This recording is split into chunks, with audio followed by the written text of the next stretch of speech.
여러분 안녕하십니까? 성경이 말한다 청취하시는 성도 여러분, 오늘도 예수님 안에서 복된 하루 되시고 말씀으로 하루를 여는 복된 하루가 되시기를 축원합니다. 오늘 계시록 연구는 3장 빌라델비아 교회에 보내는 편지 네 번째 강의로 적은 능력으로 큰 일을 이라는 주제입니다. 계시록 3장 8절 내가 네 행위를 아노니 내가 적은 능력을 가지고도 내 말을 지키며 내 이름을 배반치 아니하였도다.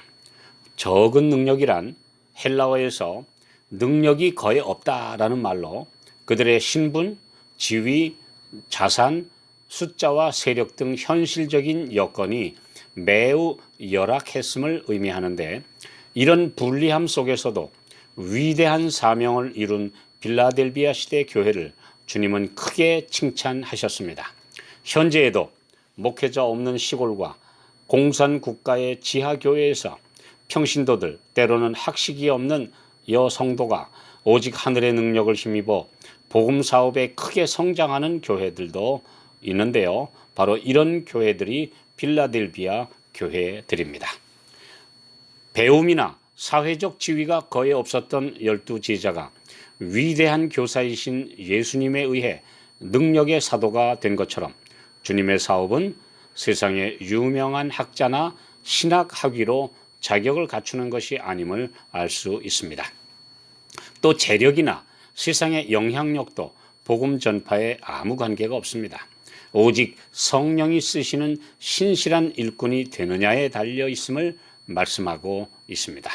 사대시대 꺼져가던 영적 생명의 불꽃이 소수의 신실한 분들에 의해 살아나서 활발한 세계 선교운동이 일어났습니다. 18세기 개신교회는 영적 침체에 빠져 있었고, 가톨릭은 제수잇 운동으로 세계 선교를 선점한 상태였습니다. 영국의 구두 수선공 윌리엄 캐리 1766년부터 1834년까지 사셨던 이분은 비록 구두를 만드는 직업을 가지고 있었지만 지구본을 만들어 거기에 미지의 해외 선교를 위해서 늘 기도하며 침례교회의 총회에 가서 목회자들에게 호소했습니다. 그는 자격도 없는 평신도라며 멸시와 반대를 당했음에도 이에 굴하지 않고 말과 글로 계속 호소하여 마침내 이분의 인도 선교를 위한 선교 후원회가 조직되었고, 그가 최초의 인도 선교사로 파송되게 되었습니다.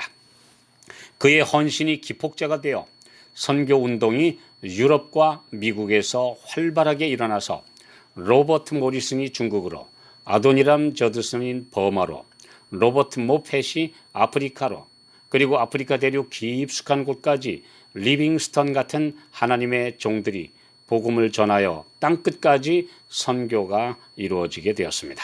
선교 열기와 함께 성경 연구의 부흥이 일어나 그 결과 예수님의 재림에 대한 확신과 함께 재림이 가까웠다고 전파하기 시작했습니다. 그 시대를 전후해서 재림의 징조들이 자연계에서 뚜렷하게 나타났기 때문에 이 말씀에 더 힘이 있었습니다. 마태복음 24장 29절 그날 환난 후에 즉시 해가 어두워지며 달이 빛을 내지 아니하며 별들이 하늘에서 떨어지며 하늘의 권능들이 흔들리리라. 이 예언의 성취가 바로 이 무렵에 이루어지기 시작한 것입니다.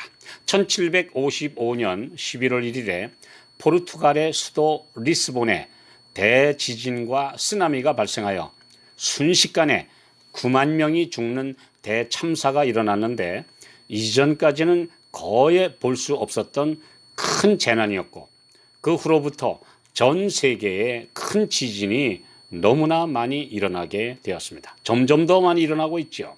이 재난을 평생에 처음으로 당하고 목격한 사람들은 지구의 종말이 다가왔다며 울부짖었고 회개하며 하나님을 찾는 사람들이 많아졌습니다.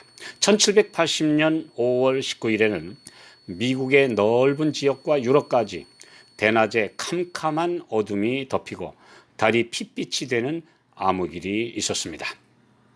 이 놀라운 사건은 일식 현상도 아니었으며 이로 인해 사람들은 극심한 공포에 휩싸여 지구에 종말이 온 것 같다고 하기까지 했습니다.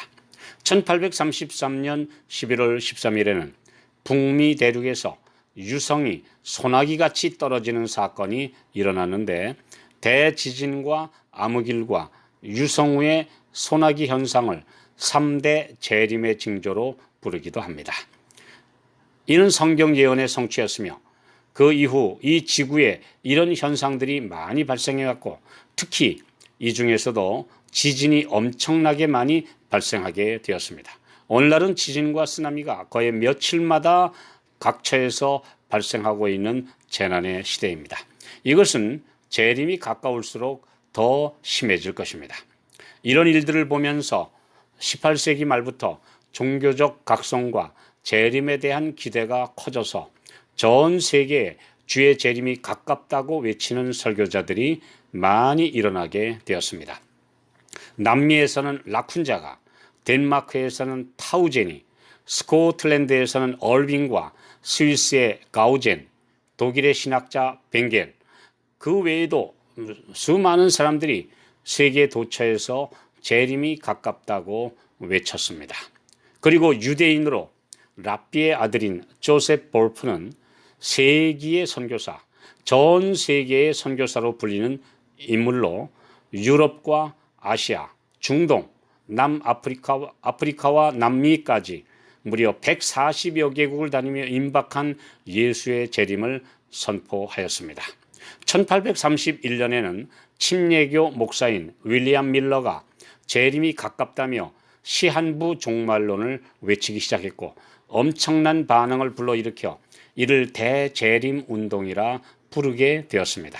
그러나 날짜를 정하는 시한부 종말론은 예수님의 말씀에 어긋난 것으로 그들은 대실망을 겪게 되었습니다.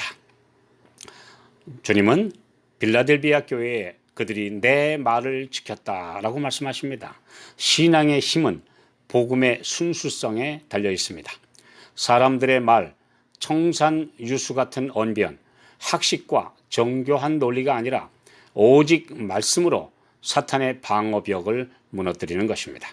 고린도후서 10장 5절 모든 이론을 파하며 하나님 아는 것을 대적하여 높아진 것을 다 파하고 모든 생각을 사로잡아 그리스도에게 복종하게 하니 내 이름을 배반치 아니하였도다 라고 주님은 빌라델비아 교회를 칭찬하셨습니다.